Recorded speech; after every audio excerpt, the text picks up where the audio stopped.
Team of the Season is here, and Wilfried Zaha's Team of the Season card looks very, very tasty. Coming in at round about 300k, his price is fluctuating quite a bit. He's gone as low as 200, up to 400. I don't know where this card's going to land, but the question we all need to know is, how good is this card? Well, let's find out, shall we?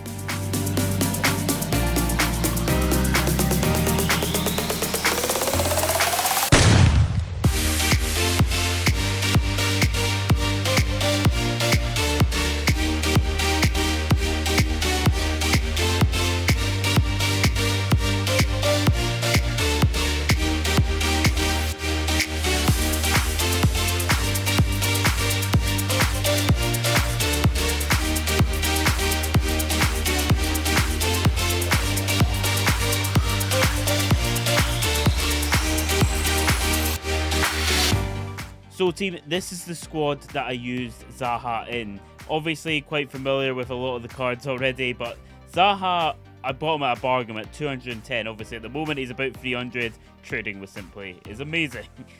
He's 5'11", high work rates, which I wasn't really sure how that was going to portray in game. He's got multiple positions he can play in, which is really, really nice. I did try him at striker because at the point I was looking for somebody to try at striker, and you know what, he didn't disappoint. But obviously one of the best benefits of this card is the potential that he could get upgraded, and the fact that he has 3 playstyle pluses is a huge benefit. Now a lot of people might be wondering, why did you play him at striker? His playstyles clearly suit a winger more. Well, I wanted to try him there. I wanted him to be the focal point and see how good he was, because previous Zaha cards for me have been insane, and this one is pretty damn good, if I do say so myself. So played him at striker, and you'll see by some of the goals he scores for me, a lot of them are pretty much in the box, tidy finishes, which is pretty much the kind of striker he was for me. I definitely feel like he will be a very, very good addition on the wing as well. I did try him there kind of briefly, but I was really wanting to try him at striker. That was the main reason I bought him at the time, and he didn't really disappoint. Like, there are some cons with this card, but compared to all the other cards that I've used of Zaha this year, this is by a country mile the best one, which you would imagine with it being Team of the Season and having 3 playstyle pluses. But previous Zaha cards that I'd used, I particularly struggled with finishing, and this wasn't an issue at all with this card. Obviously with him having quick step, pace is amazing. He's got 3 good playstyles, you know, particularly for supporting other players, and the versatility this card's got really gives you a lot of options of what to use.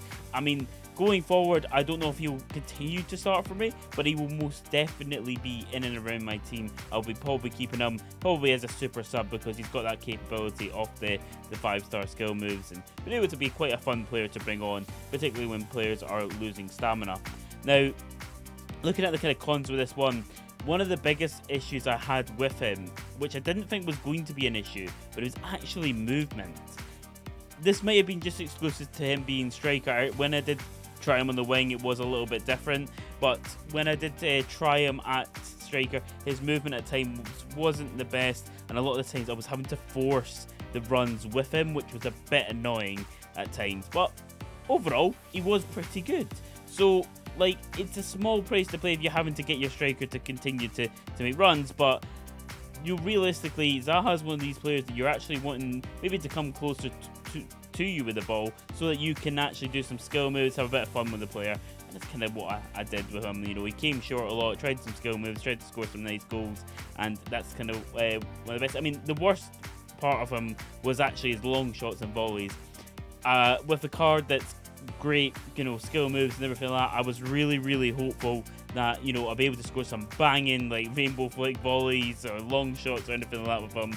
Just wasn't the case at all, but I had a lot of fun with this card. It's 4-star weak, but it felt like 5. I did not notice it in the slightest.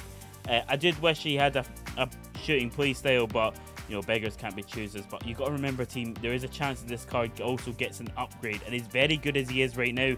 So you kind of got a picture of how good this card could be going forward as well. Going forward, I probably won't play him striker. I will probably play him out on the wing as well. which is where I feel like most people will probably use this card. It's probably where he's best utilised. I just had a lot of fun with him at striker, so I continue to use him there.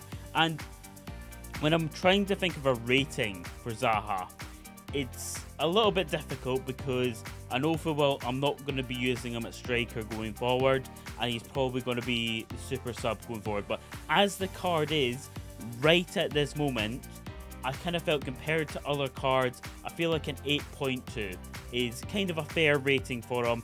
He's not going to be starting for me going forward. There's a lot of other cards you can get, but he's at a decent price. He's got potential of upgrades, and with the upgrade, it could boost the rating of the card quite a bit. But kind of got to wait and see with him. We've got to wait and see what happens. If he stays as he is right now, then I'm quite content with the 8.2 rating, but we'll wait and see. But team, if you've used Zaha, let me know in the comments what you thought of him, if you thought he was really good or not. And if you are new around here, please do subscribe, because we do post reviews, and we're going to be posting a lot more videos coming your way, particularly over the next few months. But other than that, team, thank you very much for watching the video, and I'll catch you in the next one. Adios.